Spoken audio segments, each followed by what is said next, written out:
Heidi ho, and welcome to Jim's Kitchen. Today I'm making another fun casserole. It's called a $1 million potato casserole.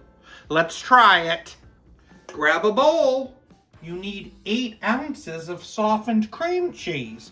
I'm using the whipped. It's already soft. A cup of sour cream. And a can of cream of chicken soup. I really just like using the one that has herbs in it.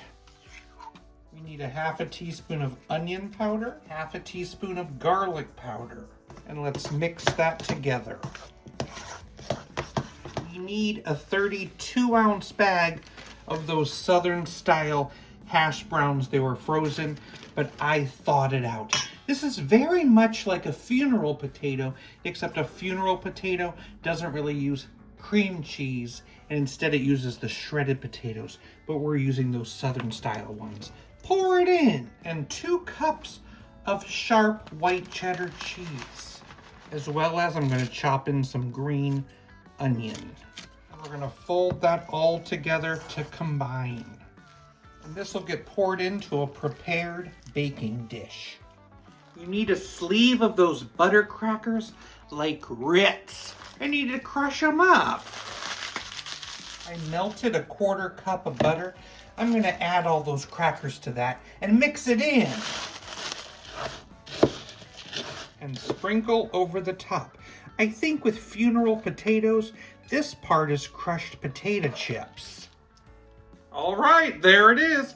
Now you're going to bake it at 350 for about 50 to 55 minutes.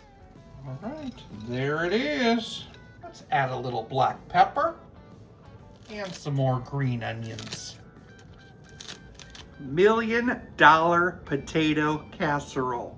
Well, it does look like $1 million, but how does it taste?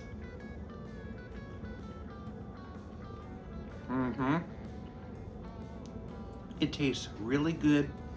Love the creaminess of that cream cheese in here. It is very similar to a funeral potato, but this might be a tiny bit better, I think. I'd give it a 7.9 out of 10. I was just at the zoo and I saw a baguette in a cage. The zookeeper said it was just bred in captivity.